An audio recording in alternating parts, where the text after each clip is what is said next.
तेरी आवाज है हवाओं में। বলতে গেলে কি চায়, শুধু একটু ভালোবাসা চাই, এরা এই ছাড়া কিছু চায় না।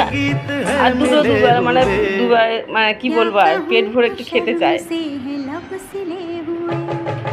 देखा एक ख्वाब तो ये सिलसिले हुए, फूल भी हो दरमियां तो फासले हुए।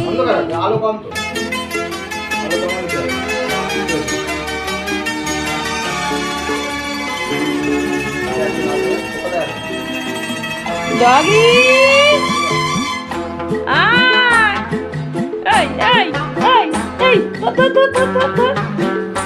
কি হয়েছে, কি টিকটিকি মারছে, কোথায় কি মারছে, খালি ইঁদুর মারছে আর খাওয়া দাওয়া বন্ধ করে দিয়ে আর বসে আছে। খালি ইঁদুর মারবে, কোনো টিকটিকি মারবে, ইঁদুর মেয়েরা তার মোটা মোটা ভালো দেবে।